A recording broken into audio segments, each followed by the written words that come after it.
pour retrouver un avion oublié depuis 40 ans, le vétéran Robert Holding devait s'enfoncer jusqu'à une cascade perdue au cœur de la nature sauvage.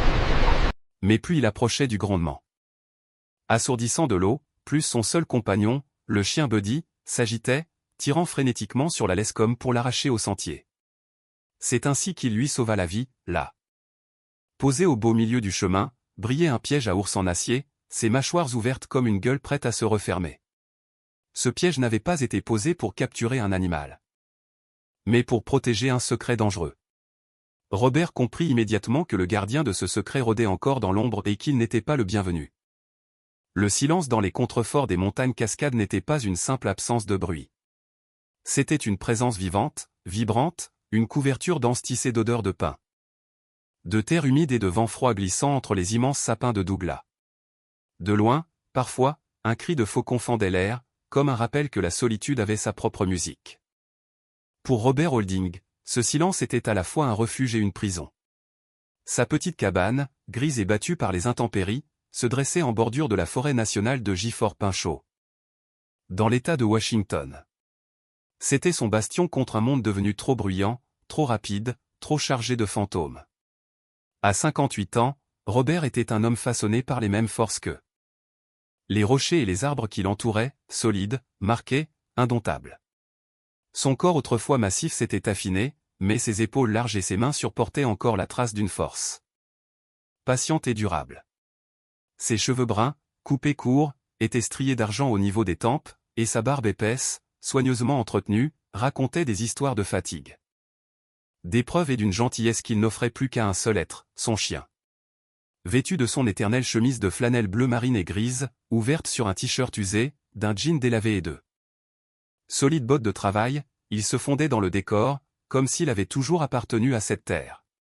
Son unique compagnon dans cette solitude choisie était Buddy, un berger allemand de 8 ans. Un animal splendide, un pelage dense mêlant le gris et le blanc, des yeux ambrés d'une intelligence vive, une démarche silencieuse et assurée. Ancien chien de recherche et de secours, Buddy portait encore en lui la discipline des années d'entraînement. Mais auprès de Robert, il était davantage qu'un partenaire. Il était une ancre, un point fixe dans un monde où tout semblait vouloir s'effriter. Les matins étaient les pires. C'est alors que les rêves revenaient, un vent hurlant, une neige aveuglante, un visage jeune et terrifié, qui le hantait depuis des décennies. Robert se réveillait brusquement, haletant, le cœur cognant contre ses côtes, trempé de sueur malgré le froid de l'aube. Ce matin-là, la morsure glaciale du souvenir lui traversa la poitrine avec une violence inhabituelle. Il se redressa, cherchant l'air comme un noyé remonte à la surface. Buddy fut le premier à bouger. Le chien quitta sa place au pied du lit, posa son museau humide dans la main tremblante de Robert et posa doucement sa tête contre son genou. Sa queue battit lentement le sol, un rythme régulier, rassurant. Sans réfléchir, Robert enfouit ses doigts dans la fourrure épaisse du chien. Le poids chaud contre sa jambe, la respiration calme de Buddy, ses yeux pleins d'une patience infinie, tout cela fit redescendre la tempête qui déferlait encore dans son esprit. Petit à petit, son cœur cessa de s'affoler. La glace qui emprisonnait ses souvenirs fondit, remplacée par la seule chose qui lui apportait un semblant de paix, la présence indéfectible de Buddy. Plus tard dans la journée, incapable de rester immobile, Robert décida d'affronter l'endroit qu'il évitait depuis des années, l'ancien cabanon de son père. Cette remise n'était pas un simple bâtiment, c'était un tombeau rempli des vestiges d'une vie animée par une passion dévorante. Son père, photographe de nature, avait vécu pour les paysages sauvages. Pour lui, chaque arbre, chaque rayon de lumière était une prière. Le cabanon exhalait une odeur de poussière, de vieux bois et de térébenthine. Un rayon de soleil traversait la petite fenêtre sale, éclairant des particules dorées qui flottaient comme des souvenirs hésitant à se poser. Robert commença à trier des outils, des boîtes de pêche, des objets oubliés. Ses gestes étaient mécaniques, presque anesthésiants. Buddy, lui, avait une mission. Il ignora les odeurs attirantes de graisse et d'appât séché et se dirigea directement vers un amas de vieilles toiles empilées dans un coin. Sa queue se figea, basse et tendue. Un gémissement grave monta de sa gorge. « Qu'est-ce que tu as trouvé, mon grand » demanda Robert, surpris. Buddy insista, poussant l'une des toiles de son museau, puis se tournant vers Robert avec une intensité inhabituelle. Robert sentit un frisson. Buddy n'était pas du genre à s'agiter pour rien. Ses années dans l'Air Force, au sein des équipes de sauvetage pararescue, lui avaient appris une vérité simple, toujours faire confiance aux instincts d'un chien bien entraîné. Il dégagea les toiles.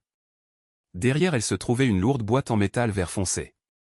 Un étui de photographe professionnel, conçu pour résister à l'humidité, au froid, au choc. Il ne se rappelait pas l'avoir déjà vue. La poussière vola lorsqu'il la nettoya. Les loquets étaient raides, mais finirent par céder dans un claquement sec. Un souffle d'air emprisonné depuis longtemps s'échappa lorsque le couvercle se souleva. À l'intérieur, parfaitement protégé dans une mousse taillée sur mesure, reposait l'ancienne caméra 35 mm de son père. Argentée et noire, impeccable, comme si le temps ne l'avait jamais touchée. Des sachets de gel de silice durci gisaient à côté, leur mission accomplie depuis des années. Les mains tremblantes, Robert souleva la caméra. Elle avait le poids familier. Des souvenirs qu'on croyait perdus. Par réflexe, il ouvrit le compartiment du film. Il ne s'attendait à rien. Et pourtant, une pellicule était encore chargée. Le compteur indiquait 24. Pause. Un film jamais développé. Une vague de questions s'éleva en lui, pourquoi son père n'avait-il pas révélé ces images? Que montrait-elle? Pourquoi ce silence? Il savait qu'une pellicule aussi vieille avait peu de chances d'être exploitable. Mais l'idée de découvrir ces dernières photographies peut-être le dernier message de son père s'enracina profondément en lui. Cette décision avait un prix, sortir de son sanctuaire, affronter le monde extérieur, les bruits, les regards. Tout ce qu'il fuyait depuis des années. Il regarda Buddy. Le chien le fixait. Calmement, comme s'il comprenait ce qu'impliquait ce choix. « Eh bien, mon vieux, murmura Robert, la voix un peu rauque. On dirait qu'on repart en voyage. La route jusqu'à la ville fut éprouvante. Après tant d'années bercées par le silence de la forêt, le grondement du moteur de son vieux pick-up lui paraissait assourdissant. Les voitures qui le dépassaient sur l'autoroute étaient comme des projectiles menaçants. Robert serrait le volant jusqu'à en blanchir les jointures. Buddy, assis sur le siège passager, reposait parfois sa tête sur la cuisse de Robert, comme pour absorber une partie de son anxiété. Chaque mille les éloignait de la cabane. Chaque mille lui donnait l'impression d'empiéter sur un territoire hostile. Finalement, il trouva ce qu'il cherchait, une petite boutique coincée dans un centre commercial défraîchi, à l'entrée de la ville. Une enseigne délavée y proclamait « Evergreen Photolab ». Tout, dans cet endroit, respirait une autre époque, comme la pellicule qu'il gardait précieusement dans sa poche. Derrière le comptoir se tenait un homme nommé Léo, petit, jovial, la soixantaine bien entamée. Auréolé d'une couronne de cheveux blancs autour d'un crâne chauve. Ses lunettes glissaient légèrement sur son nez, et il portait un tablier propre par-dessus une chemise à carreaux. Il accueillit Robert avec un sourire professionnel et chaleureux, comme s'il recevait un vieil ami. Robert posa le petit cylindre de film sur le comptoir. « J'espérais que vous pourriez développer. »« Ça, dit-il, la voix hésitante. C'est très ancien. » Léo prit le film avec délicatesse, comme s'il manipulait une relique fragile. Ses yeux pétillèrent d'intérêt. « Ancien, vous dites? Eh bien, mon ami, parfois, les vieilles choses réservent de grandes surprises. » Robert espéra, pour la première fois depuis longtemps, que cette phrase était vraie. Léo souleva la petite cartouche de filmer. L'examina avec un regard aguerri, celui d'un homme qui avait passé sa vie à ressusciter les trésors oubliés de la photographie argentique. « Eh bien, tu ne plaisantais pas, souffla-t-il en là, retournant entre ses doigts. Ce modèle n'est plus fabriqué depuis des décennies. Où diable as-tu trouvé ça? Dans l'ancien sac photo de mon père, répondit Robert d'une voix calme. Sans offrir d'autre explication. Léo hocha doucement la tête. Je peux essayer, mais je ne te promets rien. Un film aussi vieux, surtout s'il n'a pas été conservé correctement, peut-être complètement foutu. L'émulsion peut avoir viré, il peut ne rien rester, ou juste un chaos de couleurs. Je comprends. Fais simplement de ton mieux, dit Robert. La possibilité d'un échec lui serra le cœur. Mais il devait savoir. Peu importait la douleur que cela réveillerait. Reviens dans 2 jours, conclut Léo en griffonnant un ticket de dépôt. Et on verra si ton père t'a laissé un peu de magie. Les 2 jours suivants furent une torture silencieuse. Le simple fait d'ouvrir cette cartouche avait soulevé un nid de guêpes dans sa mémoire. De retour dans sa cabane, le silence n'avait plus rien d'apaisant. Il semblait creux, trop vaste, chargé d'une tension invisible. Alors il occupa ses journées avec Buddy, son fidèle compagnon, parcourant la forêt lors de longues marches sans but. La fatigue physique était un refuge, mais son esprit revenait toujours au même point, la petite cartouche, posée quelque part sur le comptoir de la boutique de Léo. Quand enfin il revint, la clochette de la porte tinta doucement. Léo leva la tête de son établi, et un sourire franc illumina son visage. « Monsieur Holding. Je croisais les doigts pour que vous passiez aujourd'hui. » lança-t-il, la voix vibrante d'excitation. Il se pencha sous le comptoir et en sortit une grande enveloppe brillante, épaisse. J'arrive à peine à y croire. Le film était presque parfaitement conservé. Cette boîte métallique devait être complètement étanche. Vous avez eu une chance incroyable.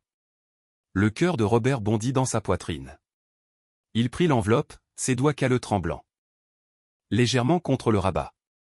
Merci, murmura-t-il, la gorge serrée par une émotion qu'il n'avait pas encore le courage de nommer. Il ne les regarda pas dans la boutique. Ces images, c'était comme une dernière conversation, une ultime rencontre avec son père. Cela devait se faire seul. Il regagna son camion. Buddy gémit doucement sur le siège passager, percevant la tension sourde qui émanait d'eux. Lui. Au lieu de mettre le contact, Robert déchira l'enveloppe sur ses genoux. Les photographies glissèrent dans sa main. Les 20 premières furent un choc de beauté. C'était l'œuvre de son père. Impossible de s'y tromper. Un rayon de soleil traversant la voûte dense d'une forêt ancienne. Les arabesques délicates du givre sur une feuille de fougère. Un wapiti majestueux, ses bois couronnés d'eux. Brume matinale, fixant l'objectif d'un regard calme et souverain. Chaque image portait la signature invisible de son père, patience, précision, amour profond de la nature sauvage. Robert sentit un nœud familier lui serrer la poitrine, un mélange d'admiration, de nostalgie et d'une douleur qui n'avait jamais réellement guéri. Puis il arriva aux 3 dernières. L'atmosphère changea. Brutalement. La première était brouillonne, choquante. Un gros plan sur un morceau de métal tordu, une hélice à 3 pales, déformée, écrasée contre un fond de rocher sombre et humide. Robert avala difficilement sa salive et la repoussa derrière les autres. La suivante était plus nette. Plus accablante. Elle montrait l'arrière d'un petit avion monomoteur, un Cessna encastré violemment dans une ravine rocheuse. Le fuselage était recouvert de mousse, de lianes, mais les lettres du numéro d'immatriculation étaient encore visibles sous la crasse accumulée des décennies. La dernière photographie élargissait la scène. L'avion entier apparaissait, ou presque. La majeure partie du fuselage était dissimulée derrière une cascade fine et haute, qui tombait d'une paroi abrupte. Le rideau d'eau scintillant créait un voile de gouttes et de lumière. Le crash semblait figé hors du temps, spectral, presque sacré. Une tombe scellée par l'eau et les années. De retour dans la cabane, le silence n'était plus vide, il résonnait maintenant des hurlements muets du passé. Robert s'assit à son petit bureau en bois. Les 3 photos étaient alignées devant lui comme des pièces à conviction. Il alluma son vieux portable. La connexion satellite, lente et capricieuse, clignotait laborieusement. Ses mains, autrefois si habiles avec le matériel de secours, semblaient maladroites sur le clavier. Il tapa le numéro de l'avion dans la base de données de la Fédérale Aviation Administration. Aucun résultat. Il essaya la base d'accident du National Transportation Safety Board. Des pages et des pages de rapports. Aucun ne correspondait. Ni l'avion. Ni l'endroit. Ni l'époque. C'était comme si cet appareil avait disparu du ciel sans laisser une seule trace administrative. Pas de famille endeuillée. Pas de mission de recherche. Rien. Avalé par la forêt, ces derniers instants capturés uniquement par hasard, par l'objectif de son père. Robert se laissa retomber contre le dossier de sa chaise, la lumière bleutée de l'écran sculptant des ombres inquiétantes sur son visage. Les vieux réflexes, ceux qu'il avait tenté d'enterrer. Depuis 10 ans remontèrent. La discipline. La méthode. La responsabilité. Quelqu'un était mort là-bas. Un destin était resté en suspens. Un inconnu attendait encore d'être ramené chez lui. Ce n'était plus seulement une histoire de photo. C'était une mission inachevée. Les clichés avaient allumé un feu qu'il croyait éteint. La brume qui enveloppait ses journées depuis une décennie s'était dissipée. À sa place, un objectif clair, tranchant comme une lame. Les fantômes du passé ne le paralysaient plus. Ils marchaient derrière lui, l'accompagnant, le poussant en avant. Pour la première fois depuis si longtemps, il ne survivait plus. Il préparait quelque chose. Le sol de la cabane devint un centre de commandement improvisé. Robert déroula plusieurs cartes topographiques de la forêt nationale de Gifford-Pinchot. Les lignes de contour, les rivières, les sentiers formaient une toile complexe qu'il fixa au sol en posant dessus des livres, des tasses. Tout ce qui pouvait servir de poids. Les 3 photographies trônaient au centre, telles des étoiles noires guidant sa route. Du doigt, il suivit les courbes de niveau, analysa les vallées. Les crêtes. Il observa la photo du canyon, celle de la cascade, cherchant la forme précise de la falaise, les crêtes visibles à l'arrière-plan. Avec la rigueur d'un spécialiste du terrain. Il triangula la position possible de l'accident, ajustant mentalement distance et dénivelé. Après des heures de calcul silencieux, un cercle se dessina sur la carte. Un endroit isolé. Un vallon presque vierge de toute trace humaine. Sur une autre carte, plus ancienne, venant de la collection de son père, la même zone portait une note manuscrite, à peine visible. Silent Falls. Le nom lui donna un frisson glacé. Il avait trouvé l'endroit. Vint alors la deuxième phase, la préparation. Il ouvrit le lourd coffre en bois au pied de son lit. Il ne l'avait pas touché depuis qu'il avait quitté le service. Les gonds grinçaient comme des vieilles articulations fatiguées. À l'intérieur dormaient les outils de son ancienne vie. Pas seulement du matériel. Des souvenirs.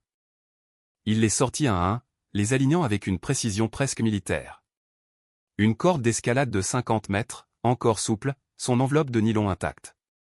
Robert en fit glisser la longueur. Entre ses doigts, la sensation familière ravivant une mémoire musculaire qu'il croyait perdue. Son harnais.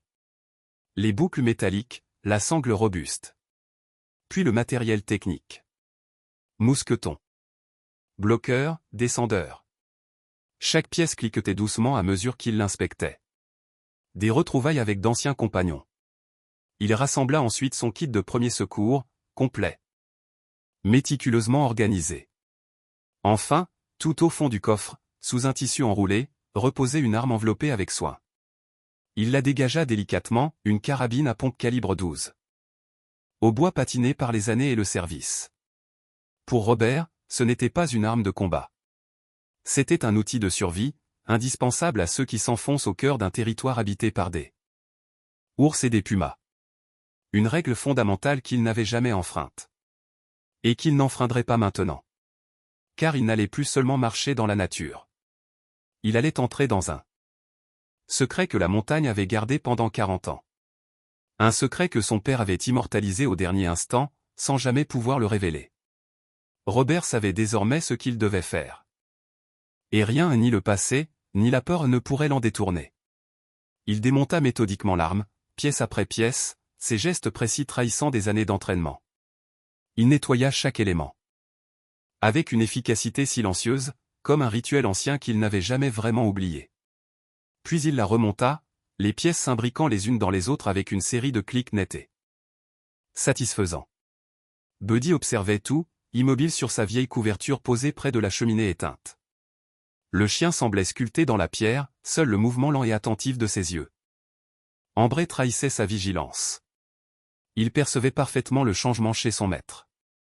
La lourde mélancolie qui enveloppait habituellement Robert s'était dissipée, remplacée par une tension électrique, une énergie concentrée et déterminée. C'était l'homme qu'il avait connu sur le terrain, le chef calme et assuré qu'il avait été dressé à suivre sans hésitation. Quand Robert tira du coffre métallique, un harnais canin spécialement conçu pour les opérations. La réaction de Buddy fut immédiate, un unique coup de queue sourd frappa le plancher, solide, résolu. Le chien se leva, s'étira puis s'avança vers Robert, posant doucement son museau contre le harnais, comme pour dire « Je suis prêt. Quand tu veux ». Robert s'arrêta, le regard fixé sur son compagnon fidèle. Il s'agenouilla, prit la tête puissante du chien entre ses mains et appuya son front contre celui de Buddy. « Je ne peux pas faire ça sans toi, mon grand, murmura-t-il. Buddy répondit par un léger coup de langue sur la joue rugueuse de son maître. Les dernières préparations furent consacrées à la survie, nourriture très calorique pour l'homme et l'animal, matériel de purification d'eau. Boussole, allume-feu, balise de détresse. Il rangea tout cela dans son vieux sac militaire, chaque objet placé avec soin pour optimiser l'équilibre et l'accessibilité. Le fusil fut fixé sur le côté du sac, prêt à l'emploi mais sans gêner ses mouvements. Le poids du sac était considérable, mais ce fardeau familier lui procura un étrange sentiment de soulagement. C'était celui qu'il avait porté toute sa vie, le poids de la mission. Il passa la soirée assis près de la fenêtre, regardant la lumière décliner lentement derrière les arbres. Le sac, debout près de la porte, ressemblait à un gardien silencieux. Pour la première fois depuis des mois, il ne ressentait plus l'angoisse sourde de la nuit. Son esprit était clair, orienté non pas vers ce qu'il avait perdu, mais vers ce qu'il devait retrouver. Il se leva avant l'aube. L'air glacial était vif, presque coupant, et promettait une journée claire. Il vérifia son équipement avec une précision militaire, remplit sa gourdée. Servit une portion fraîche à Buddy. Puis il enfila un pantalon cargo robuste, ses bottes les plus solides, et se prépara. Lorsque les premiers rayons du soleil percèrent entre les grands sapins, projetant de longues ombres sur le plancher de la cabane, Robert ajusta son sac, jeta un dernier regard à l'abri qui avait été son refuge si longtemps, puis poussa la porte. La forêt silencieuse l'accueillit d'un souffle de résine et d'air glacé. Buddy était déjà dehors, droit comme une sentinelle, planté au début du sentier envahi par la végétation. Il regarda Robert, immobile, attendant le signal.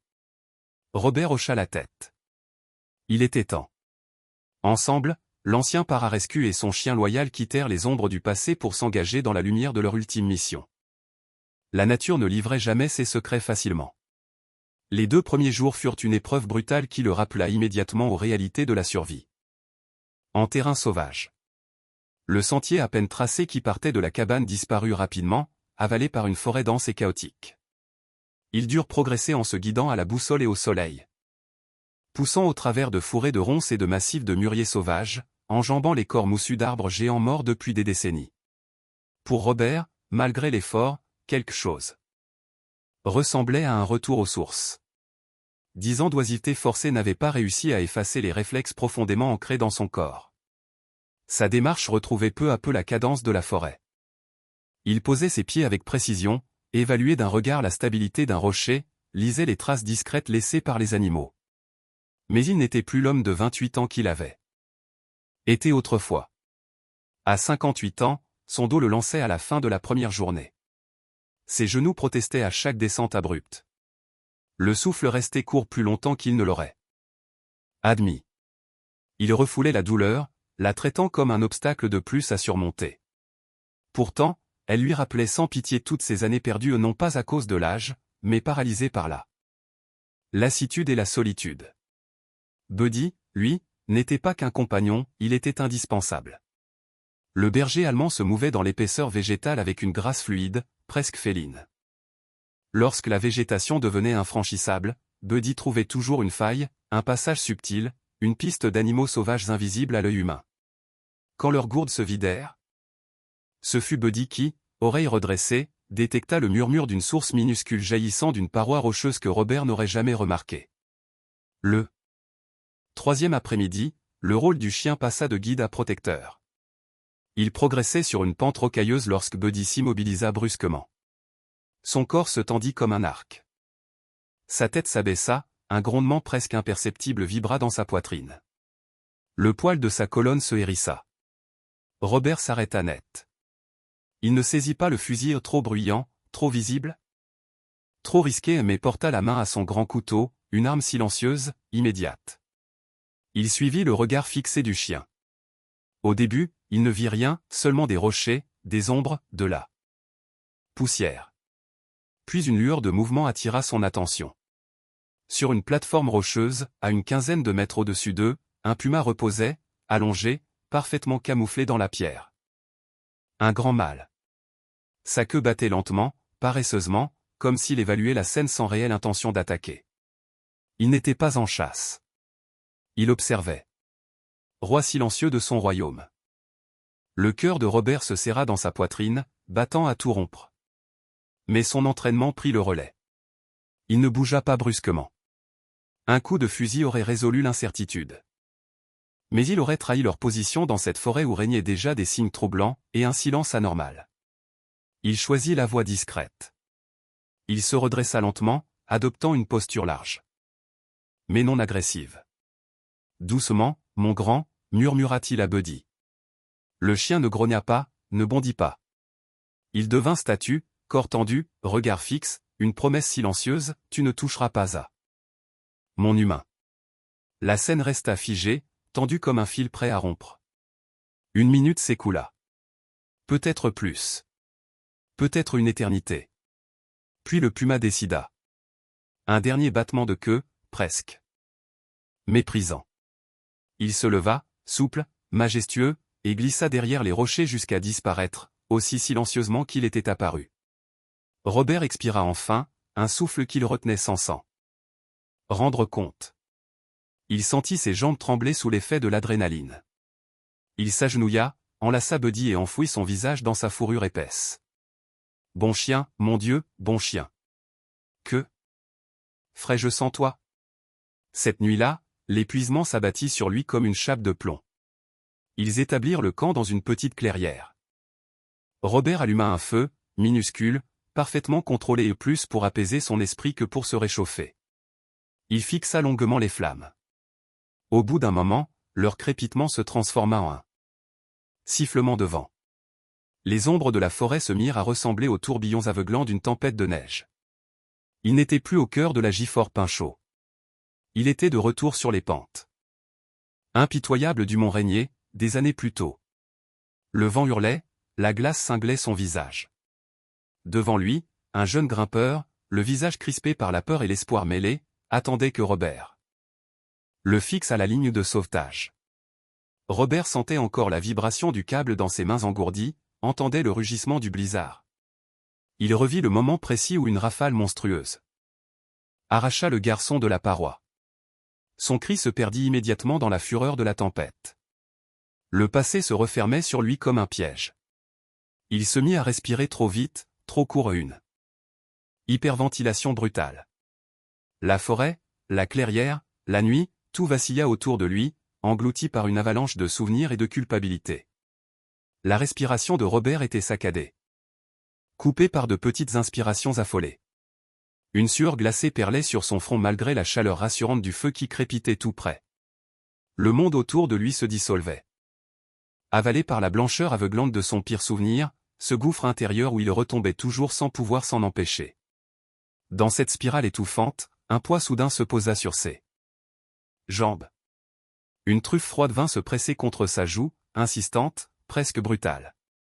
Buddy avait quitté sa place et venait de se coucher de tout son long sur ses genoux, l'écrasant volontairement sous la chaleur solide de son corps. Le chien émit un gémissement bas, chargé d'une inquiétude profonde, puis lécha les larmes qui dévalaient le visage de Robert sans qu'il s'en rende compte. La présence ferme et réelle de son compagnon à quatre pattes devint une ancre dans la tempête déchaînée de son esprit.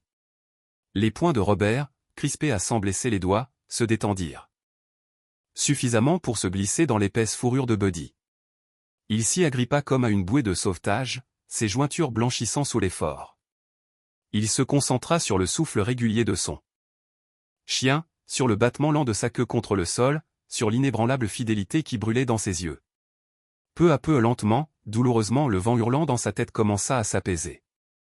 L'image du grimpeur qui chutait dans le vide s'estompa, remplacée par le museau inquiet, tendre, présent, de Buddy. Il resta longtemps ainsi, les bras entourant son chien, l'ancien sauveteur que l'on sauvait à son tour par celui qui avait toujours été son partenaire, son ancre, son dernier lien au monde. Lorsque la panique finit par retomber, elle laissa un creux familier dans son corps. Une douleur sourde qu'il connaissait trop bien.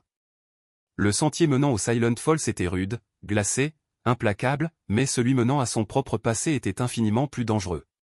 Le lendemain. L'aube se leva dure et mordante, les couleurs pâles du matin dessinant un monde sans indulgence. L'angoisse n'avait pas totalement disparu, mais ses bords tranchants s'étaient émoussés grâce à une nuit de sommeil lourd et réparateur. Buddy blottit contre son flanc comme une barrière contre les ténèbres. La mission, son unique objectif, la raison de chaque pas régnait désormais sans partage dans son esprit. Ils replièrent le camp dans un silence complice et reprirent leur progression, Robert avançant avec une détermination fragile, mais renaissante. À mesure que le soleil grimpait vers son zénith, un bruit nouveau s'insinua dans la forêt. Un grondement bas, continu, qui vibrait dans les sols, remontant les jambes de Robert jusqu'à sa cage thoracique. Le bruit de l'eau. Une eau puissante, indomptable. D'après la vieille carte de son père, ils approchaient de la rivière Sisyphus, qu'ils devaient absolument franchir pour continuer vers la vallée des Silent Falls. La carte indiquait un petit pont en bois, saisonnier, utilisé par les rangers et quelques chasseurs expérimentés. Mais en émergeant finalement de la lisière des arbres, Robert sentit son cœur sombrer. La rivière n'avait rien d'un paisible ruisseau traversable. C'était une bête enragée, un torrent épais et brun, gonflé jusqu'à l'excès par les neiges fondues des montagnes. L'eau tourbillonnait, bondissait, rugissait, entraînant avec elle des troncs entiers et des amas de débris à une vitesse terrifiante.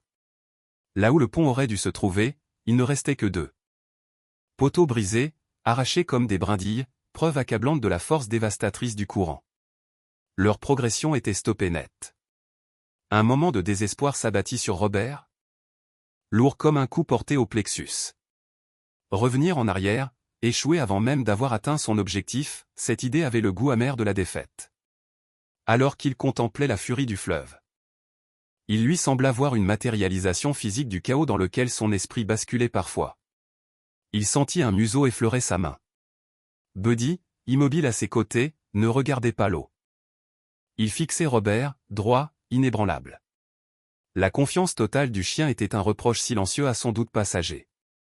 Robert inspira profondément, repoussant le désespoir. Il avait été pararescu. Un obstacle n'était jamais une fin. C'était un problème à résoudre. Son regard fouilla l'autre rive 50 pieds plus loin, de l'autre côté de cette folie liquide. Et il le vit. Un gigantesque cèdre, ancien, massif, son tronc large et solide, posté non loin de l'eau. Un ancrage parfait. Le rituel commença. Il retira son lourd sac, déroula sa corde, puis sortit un petit arbalète compacte conçu pour lancer des lignes pilotes par-dessus des ravins. Il fixa un carreau à tête émoussée un filin en kevlar, léger mais solide, dont l'autre extrémité était attachée à sa corde principale. Il visa, corrigea pour le vent, et tira. L'arbalète claqua.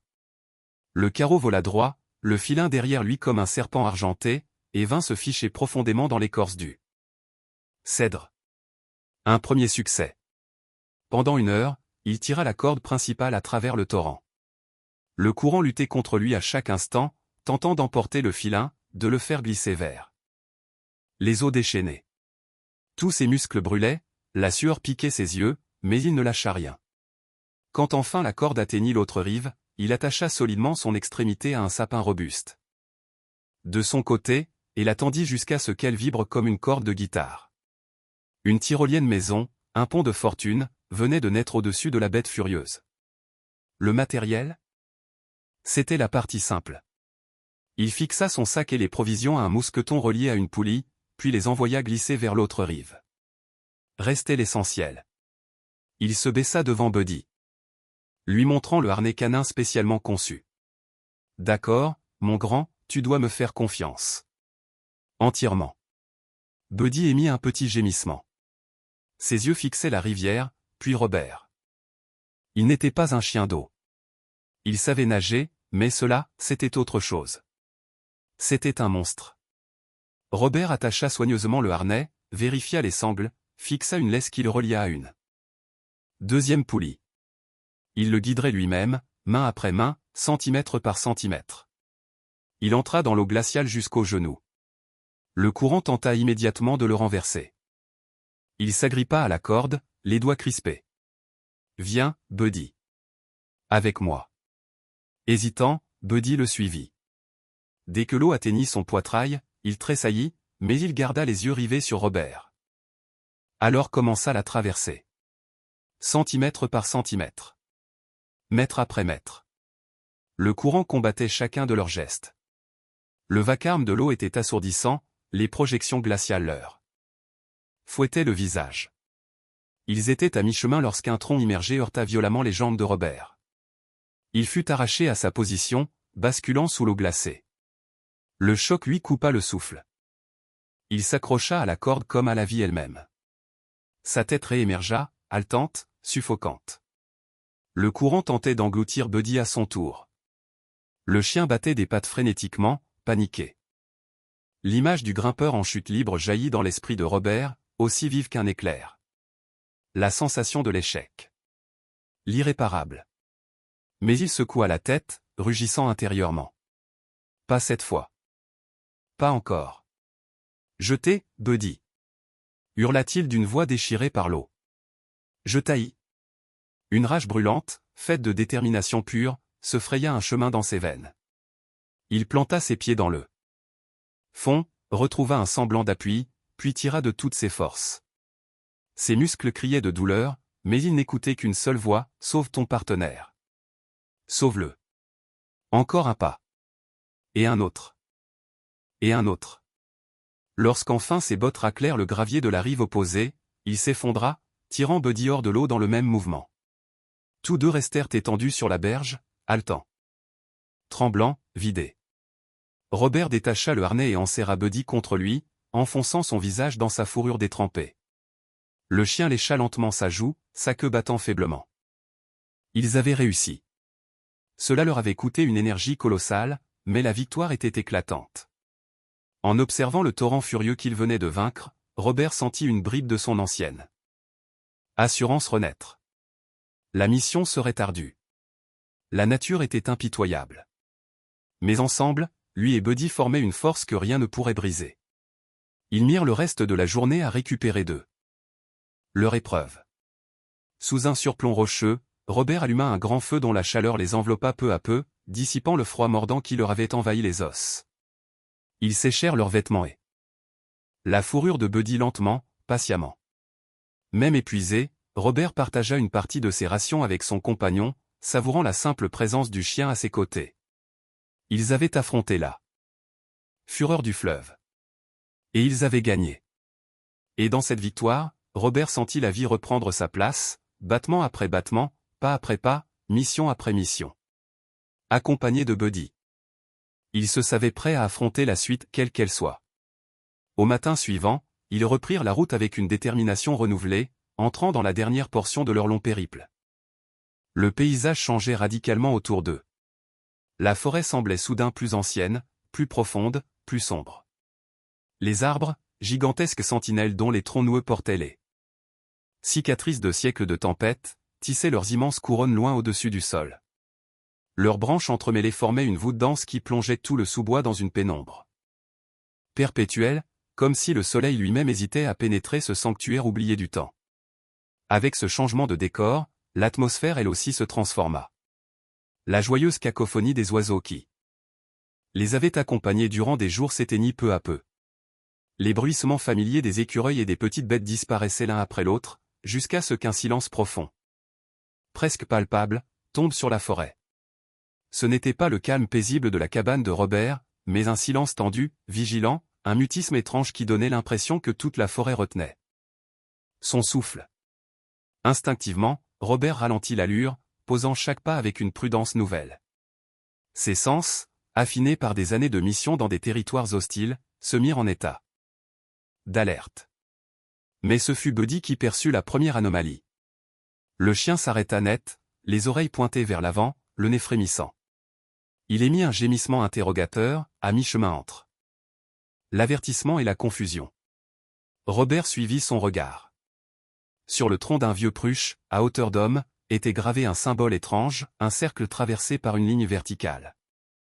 La marque était ancienne, les bords de l'entaille s'étaient patinés avec le temps, grisée par les années. Pourtant, elle demeurait indéniablement humaine. Ce n'était pas un balisage connu du service. Des forêts. Plus loin, ils en trouvèrent un autre, tracé cette fois sur un large rocher. Puis un troisième, gravé grossièrement sur un tronc couché. Aucun ne formait un chemin logique. Au contraire. Ces signes semblaient constituer une sorte de périmètre irrégulier, une frontière dont l'intention, loin d'être guidée par l'orientation, relevait plutôt de la mise en garde.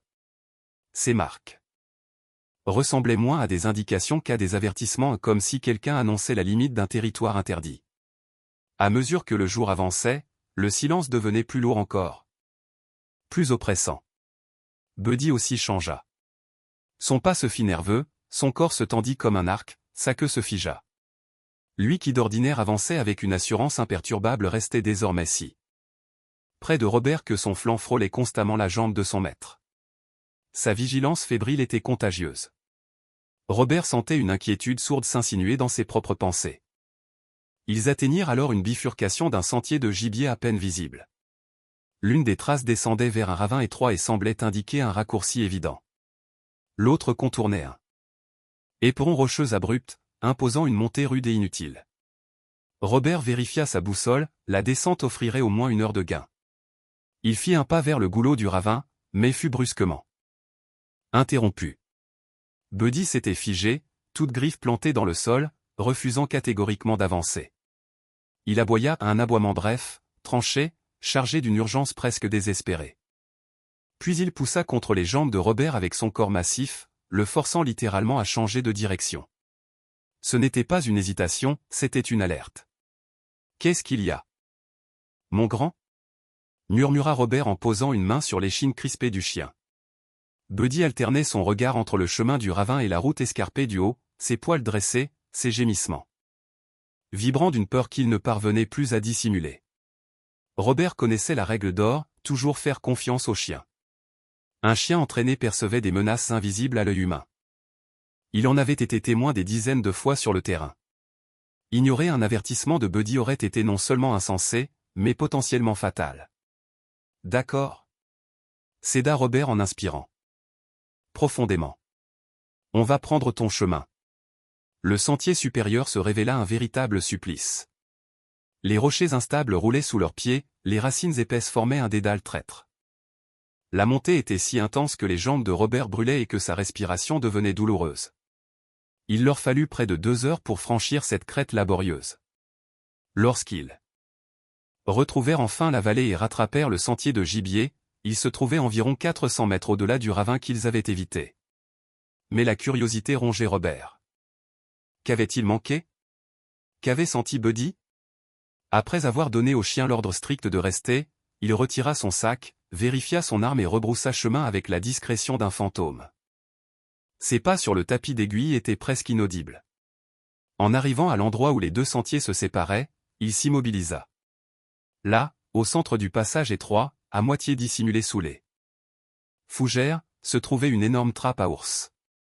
Une horreur d'acier ancien, 2 mâchoires rouillées grandes comme une assiette, maintenue ouverte par un ressort puissant. Mais le pire n'était pas sa présence, c'était son état.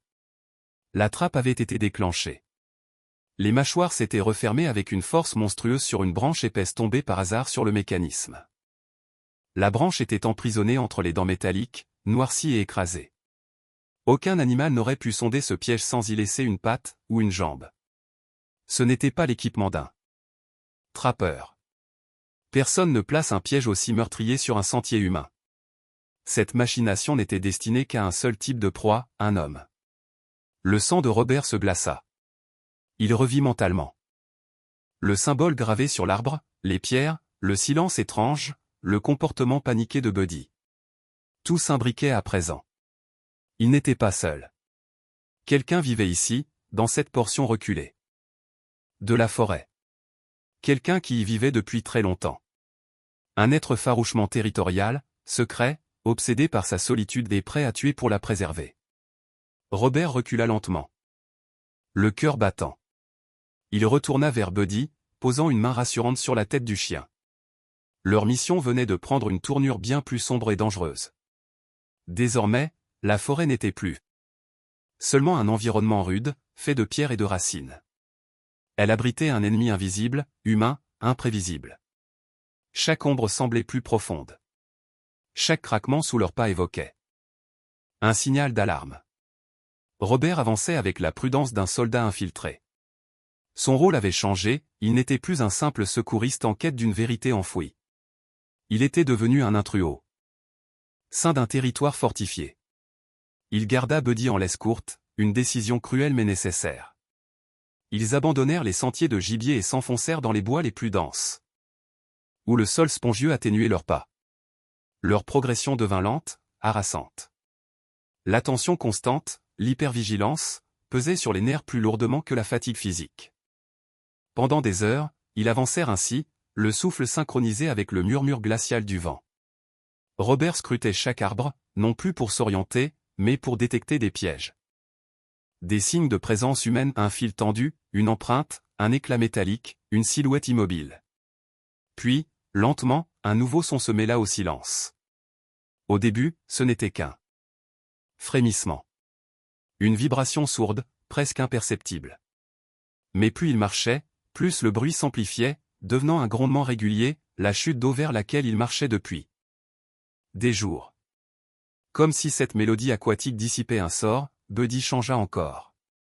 La tension dans son corps diminua. Sa tête se releva. Il huma l'air avec une attention aiguë, puis tira légèrement sur la laisse. Un gémissement s'échappa de sa gorge, non plus inquiet, mais animé d'une excitation concentrée. Robert s'arrêta, observant le chien. Il connaissait ce son.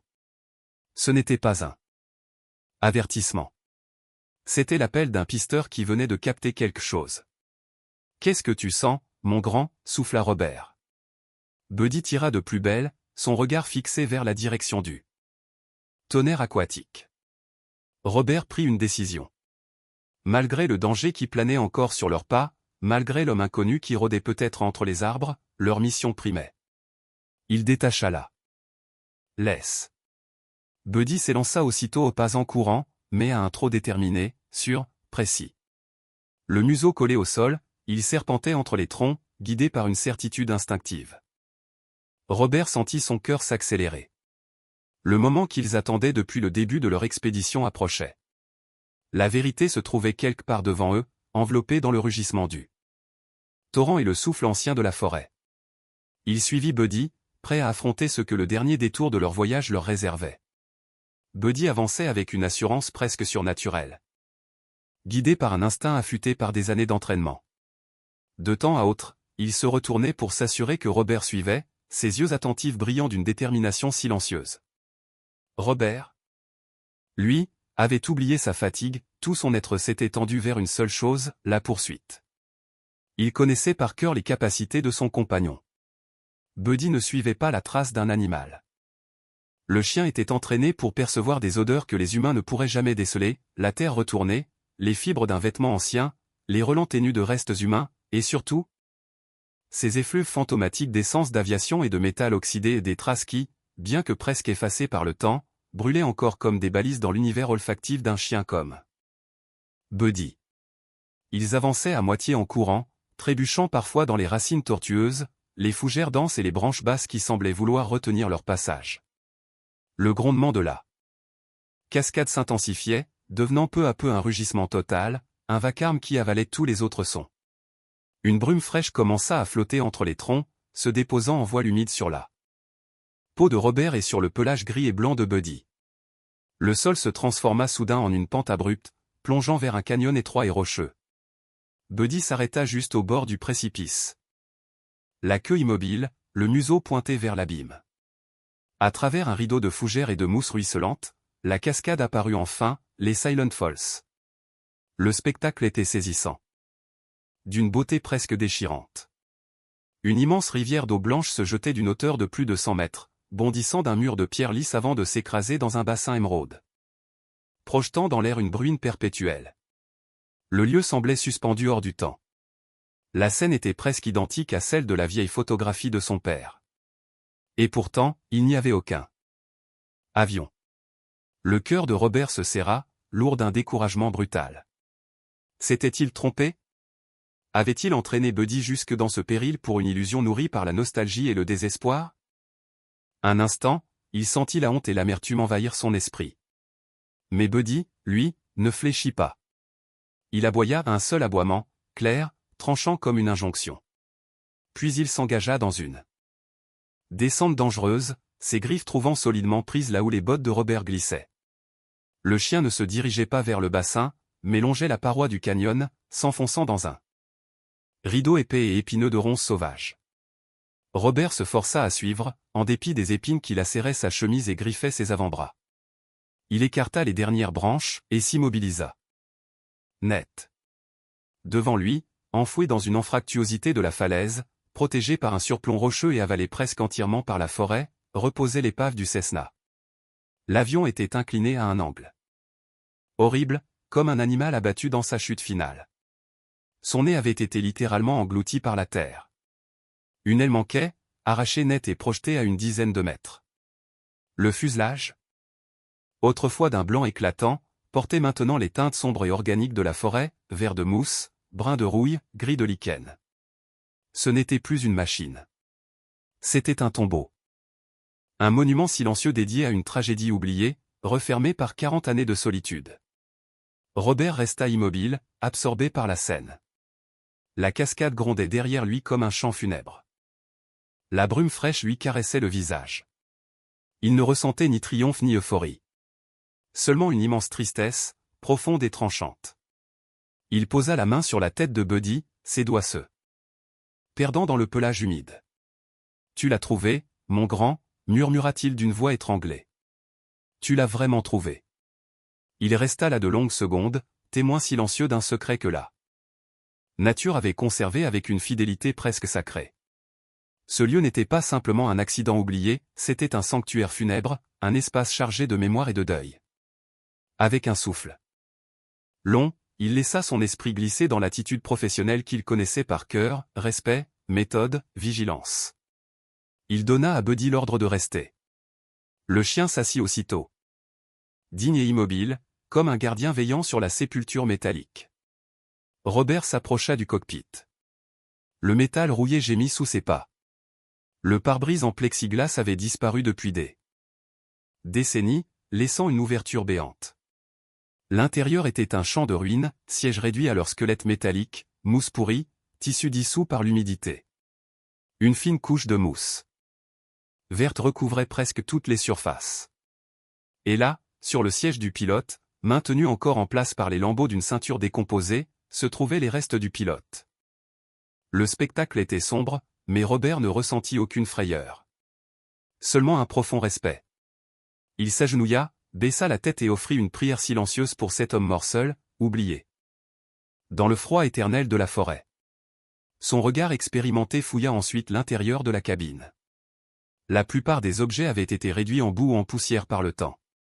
Pourtant, sous le siège du copilote, coincé contre le plancher, il aperçut un coffre de couleur vert foncé. Une boîte militaire renforcée. Robuste. Étanche. Son cœur fit un bond. Il la tira lentement.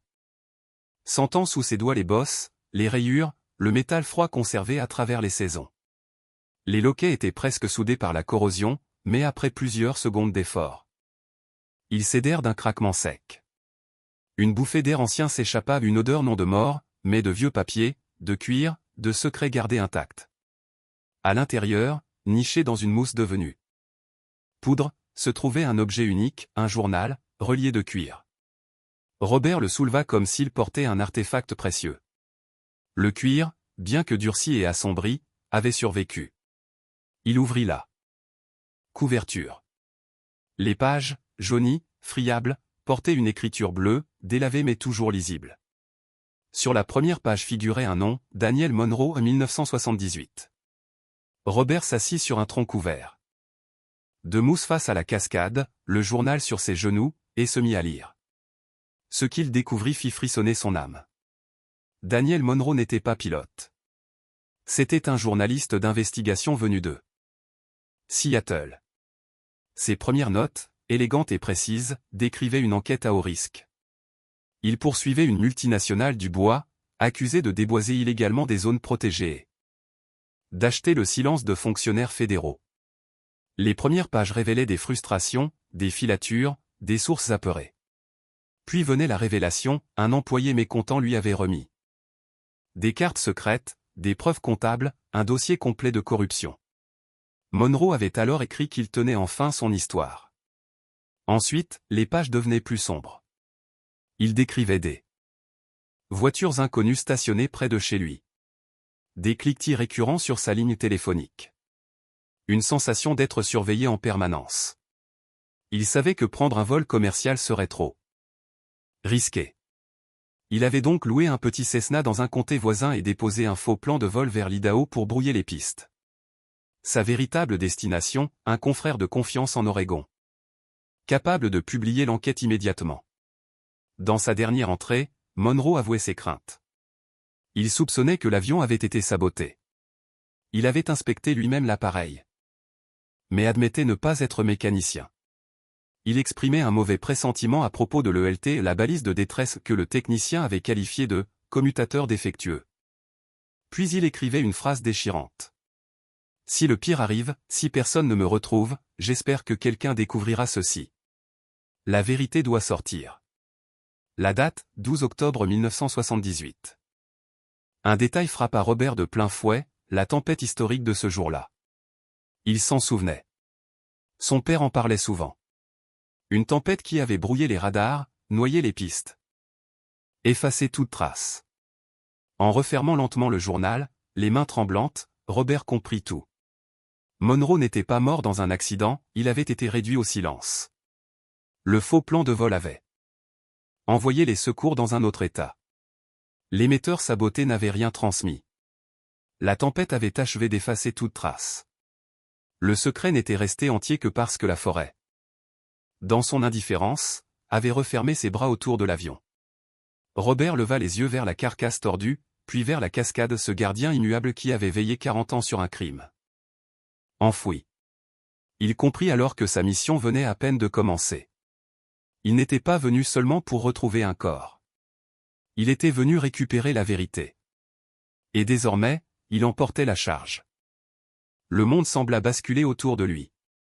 Le grondement de la cascade n'était plus seulement celui d'une eau en chute libre, c'était la voix du passé, un cri vieux de 40 ans qui réclamait encore justice. Le poids de l'histoire de Daniel Monroe s'abattit sur Robert avec une force presque physique, une responsabilité qu'il portait désormais, une flamme transmise à travers le temps. Il referma avec précaution le journal, le glissa dans son étui étanche, puis le rangea dans son sac. Sa mission était claire. Mais la forêt, elle, avait d'autres desseins. Le ciel, bleu éclatant une heure plus tôt, s'était changé en une masse menaçante et lourde, d'un gris violacé presque irréel. Le vent s'engouffra dans le canyon comme une bête libérée, arrachant les feuilles, lacérant l'air. Projetant contre eux un nuage de bruine glaciale venu de la cascade. Un grondement lointain roula entre les falaises. La tempête historique qui avait scellé le destin de Daniel Monroe semblait trouver son écho moderne et elle fonçait droit sur eux.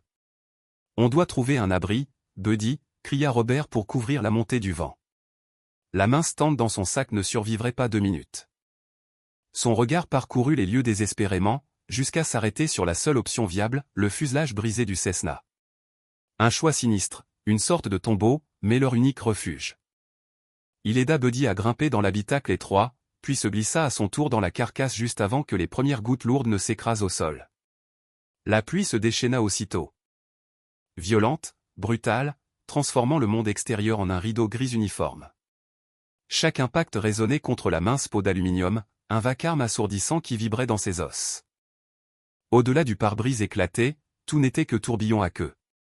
À l'intérieur, l'obscurité poisseuse et l'espace confiné donnaient l'impression d'être avalés par la montagne elle-même.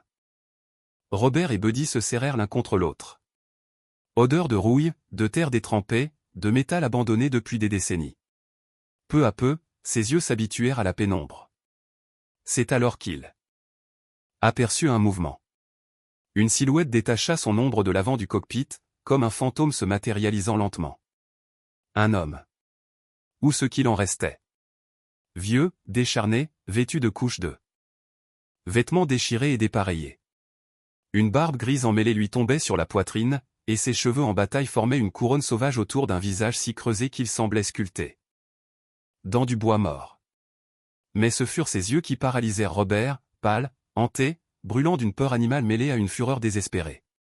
Dans sa main tremblante, l'homme tenait un grand couteau de chasse rouillé. Le piégeur. L'ermite de la forêt. Le spectre humain qui veillait depuis des années sur ce secret mortel. Buddy grogna, un grondement profond qui fit vibrer l'habitacle. Le chien se plaça instinctivement entre Robert et l'inconnu, son corps tendu comme un arc, prêt à défendre. Doucement, mon grand. Murmura Robert d'une voix étonnamment calme malgré l'adrénaline qui battait dans ses tempes. Il posa une main ferme sur le dos de Buddy pour lui ordonner de tenir sa position, mais de ne pas attaquer. De l'autre, il leva lentement sa paume ouverte, sans arme. En signe de paix. Le fusil restait accroché à son épaule, preuve qu'il pouvait se défendre, mais sa main vide disait clairement qu'il n'avait aucune intention de le faire. Les yeux du vieil homme allèrent de Robert à sa main ouverte, puis à l'arme, puis à Buddy, avant de s'immobiliser sur la boîte métallique posée au sol, le compartiment où Robert avait trouvé le journal. « Vous l'avez trouvé » souffla-t-il, la voix râpeuse, comme s'il ne l'avait pas utilisé depuis des années. « Vous avez trouvé » ces mots. Le silence devint plus tranchant que le couteau. Dehors. La tempête rugissait comme une bête blessée. « Daniel Monroe » dit Robert doucement, prononçant le nom comme on ouvre une porte restée verrouillée depuis trop longtemps. « Je suis ici à cause de lui. » L'homme blêmit, comme si le nom l'avait frappé de plein fouet. Ses épaules se voûtèrent, l'énergie qui l'habitait se dégonfla d'un coup. Le couteau s'abaissa. Il s'effondra sur le siège du copilote, les traits ravagés par une douleur profonde. « Daniel Monroe » répéta-t-il, entre prière et malédiction. « Je m'appelle Simon. Et, je suis la raison pour laquelle il est ici. » Alors seulement vint la confession à un torrent, un déluge de mémoire et de culpabilité retenu pendant 4 décennies. Simon n'était pas le gardien du crash. Il en était le prisonnier. 40 ans plus tôt, il n'était qu'un jeune mécanicien d'aviation de 20 ans, travaillant dans l'aérodrome que Monroe utilisait. Doué. Travailleur. Mais criblé de dettes. Et les hommes de la compagnie forestière l'avaient découvert. Ils l'avaient coincé. Il l'avait menacé. Il lui avait donné un choix qui n'en était pas un. Tout ce qu'il devait faire, avait-il dit, c'était saboter légèrement l'émetteur d'urgence. Et siphonner un peu de carburant. Pas assez pour tuer. Juste assez pour forcer l'avion à se poser en pleine nature. Il s'en sortira. Lui avait-il promis. Il marchera jusqu'à la civilisation. J'étais un gamin. Octa Simon, des larmes traçant des sillons pâles dans la saleté de son visage. J'étais terrifié. Je me disais que ce ne serait pas grave. Que tout irait bien. Mais la tempête était arrivée. Cette tempête mortelle. Et il avait su. Il avait su qu'il l'avait condamné. La culpabilité l'avait réduit en cendres. Il avait quitté son travail. Coupé les ponts. Disparu dans la forêt même qui abritait sa faute. Il y avait construit une vie d'ombre, de solitude, de survie. Les symboles gravés sur les arbres étaient ses avertissements, les pièges, ses derniers remparts. Tout pour empêcher quiconque de découvrir ce qu'il avait fait. Ce qu'il était devenu. Ce qu'il ne parvenait pas à expier. Robert écouta sans l'interrompre. Chaque mot résonnait en lui avec une familiarité douloureuse. Il regardait cet homme brisé par une seule erreur, une erreur qui avait dévoré toute sa vie. Et dans ce visage vieilli par le remords, il vit son propre reflet. Il revit le jeune alpiniste tombant dans le vide sur le mont Rainier. Il sentit, comme une brûlure, la prison intérieure qu'il avait lui-même habité pendant 10 longues années. La tempête se calma finalement, ses fureurs usées. La pluie devint une draperie plus douce, rythmée, presque apaisante. Une lueur argentée perça les nuages. Robert ouvrit son sac et en sortit le journal de Monroe. Il le tendit vers Simon. Le vieil homme trembla. Sa main ne parvenait même pas à se lever. Il savait, dit Robert d'une voix douce. Il pensait que l'avion avait peut-être été saboté. Il savait que la faute ne reposait pas sur une seule personne. C'était faux ou plutôt, c'était une vérité arrangée, délicatement remodelée, un mensonge de compassion, un pont tendu au-dessus d'un gouffre de honte. Mais parfois, la miséricorde vaut mieux que la justice brute. Pour la première fois en 40 ans, Simon regarda un autre être humain sans y voir menace ou jugement. Dans les yeux de Robert, il trouva une compréhension profonde, presque fraternelle. Le fardeau commença à se dissoudre. La tempête s'éloigna aussi vite qu'elle était venue, laissant la forêt lavée, luisante sous un éclat de lumière fragile. L'intérieur du Cessna, oppressant quelques heures plus tôt, baignait à présent dans un gris doux. L'air n'était plus lourd de peur, mais de paix fragile. Simon, créature d'ombre et de silence depuis des décennies, semblait avoir vieilli et rajeuni à la fois. Ses yeux n'étaient plus hantés, mais déterminés. Épuisé, certes, mais allégé d'un poids monstrueux. « Je vais venir avec toi, dit-il, la voix ferme bien que basse. Je dirai tout. C'est le minimum que je puisse faire pour lui. » Robert le regarda longuement. Il ne voyait plus l'ermite qui posait des pièges, mais le jeune homme de 20 ans, terrorisé, piégé lui aussi. Il hocha doucement la tête. « D'accord. On y va ensemble. » Le voyage du retour fut tout autre que celui de l'aller. C'était devenu la dernière mission de sauvetage de Robert, non pas pour un corps perdu dans la montagne, mais pour une âme écrasée par 40 ans d'exil intérieur. Simon connaissait la forêt comme personne. Il leur montra des passages invisibles pour un œil non averti. Pourtant, chacun de ses pas trahissait la fatigue, le poids des années. Sa maigreur cachait une endurance étonnante, mais son corps restait celui d'un vieil homme marqué par la solitude et la survie. Robert mit alors à profit toutes ses compétences, installer des cordes pour les descentes abruptes, stabiliser les marches glissantes, aider Simon à franchir les tronçons les plus traîtres. Et Buddy, comme s'il comprenait la profonde transformation de leur trio, restait constamment vigilant, un soutien silencieux, marchant tantôt près de Simon, tantôt revenant vers Robert pour s'assurer que tout allait bien. Pour la première fois depuis 40 ans, Simon ne marchait plus seul. Pour la première fois depuis 10 ans, Robert ne fuyait plus son passé. Et à travers les arbres lavés par la pluie, la lumière d'un avenir possible filtrait timidement. Ensemble, ils avançaient vers la vérité, vers la justice, vers la rédemption. Le chien, qui quelques jours plus tôt n'était qu'un mur de protection dressé entre Robert et Simon, devint peu à peu un pont fragile, mais solide, entre les deux hommes. Là où la méfiance avait creusé un fossé presque infranchissable, la présence de Buddy apportait une forme de paix instinctive, presque ancienne, comme si l'animal connaissait les blessures de chacun et savait exactement comment les rapprocher sans brusquer leur sensibilité meurtrie. Ils marchaient entre eux, la queue lente, le regard attentif, offrant à Simon une rassurante neutralité, une compagnie dénuée de jugement. De temps en temps, il venait frôler la main du vieil homme du bout de son museau humide. Et Simon, après une hésitation tremblante, osait poser une main sur sa tête, ses doigts frôlant la fourrure épaisse. Un sourire naissait alors, mince, presque timide. Le premier que son visage vieillissant semblait avoir offert au monde depuis des décennies. Lorsque les trois compagnons sortirent enfin de la forêt, plusieurs jours plus tard, la civilisation s'abattit sur Simon comme une bourrasque. Le vacarme de la route, les couleurs vives des voitures, la foule mouvante, les voix, les moteurs, les enseignes lumineuses, tout cela heurtait ses sens avec une violence inouïe. Après 40 ans de silence et d'isolement, il avait l'impression d'être arraché à une autre époque. Ses pas chancelaient. Ses épaules se refermaient comme celles d'un animal acculé. Robert, conscient de cette détresse, posa une main ferme mais douce sur son épaule, le guidant avec cette patience tranquille qui semblait faire partie de lui depuis toujours. Il ne le poussa pas, ne le pressa pas. Il l'accompagna simplement, en sentinelle attentive, jusqu'à son camion garé à l'écart, préservé du tumulte de la rue.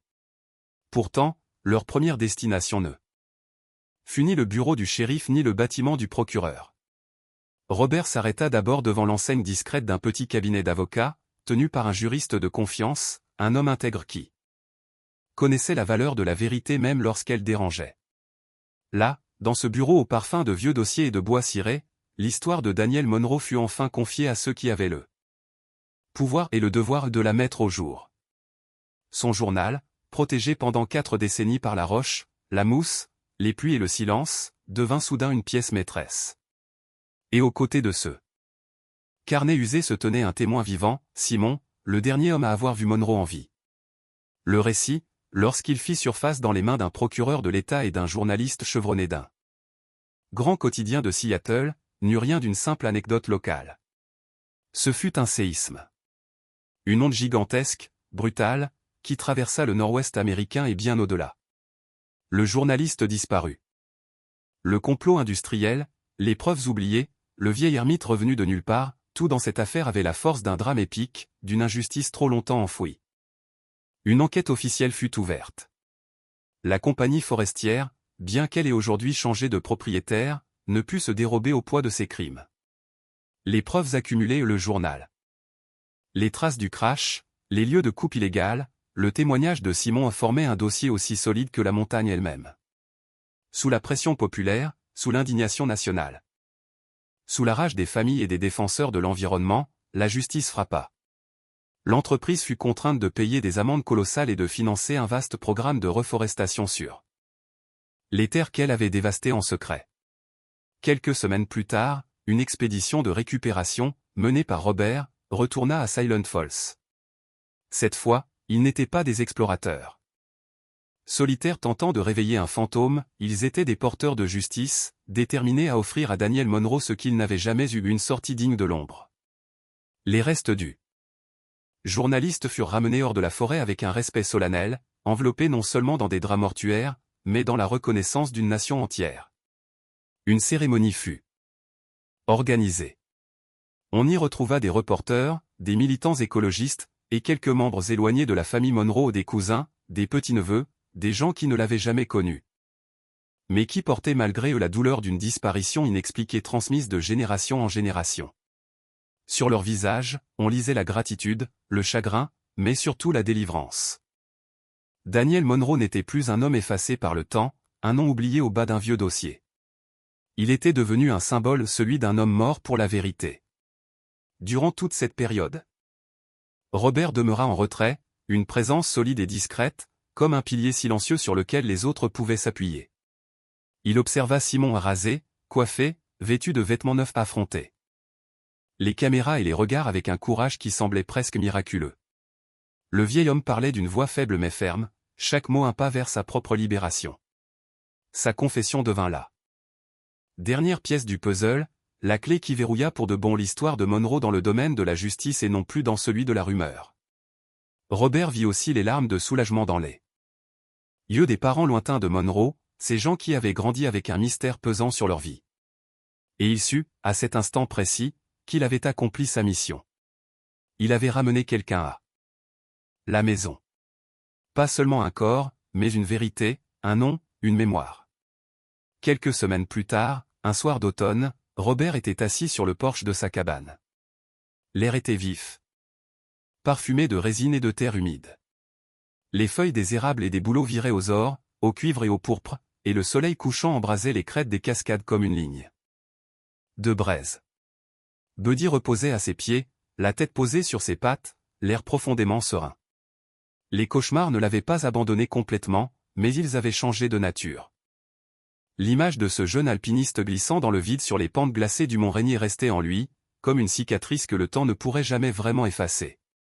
Mais cette image, autrefois une condamnation, n'était plus qu'un souvenir douloureux, un rappel de sa propre humanité, pas une sentence qui fixait sa valeur. Il avait échoué ce jour-là, oui. Mais il n'avait pas échoué face à Daniel Monroe. Et en guidant Simon vers la lumière, il avait compris qu'un échec, aussi lourd soit-il, ne définit pas une vie entière. La rédemption, comme la forêt après l'incendie, trouve toujours un moyen de repousser. Pour la première fois depuis une décennie, il ressentait une paix authentique. Sa cabane n'était plus une forteresse ni une cellule d'isolement. Elle était redevenue un foyer. Et, ce soir-là, elle devint aussi le point de départ d'un nouvel avenir. Sur la petite table à côté de lui, il prit une feuille de papier et un stylo. Il commença à écrire. Ce n'était pas une lettre, ni un journal. C'était un projet. Une idée qui avait germé lentement dans son esprit depuis son retour de Silent Falls. Il imaginait un programme de Formation bénévole destinée aux jeunes des comtés voisins, un groupe de recherche et de sauvetage inspiré par ce qu'il avait appris, vécu, perdu et retrouvé. Il leur enseignerait à lire la forêt. Comme une carte vivante, à braver les conditions les plus dures, à prendre soin des blessés.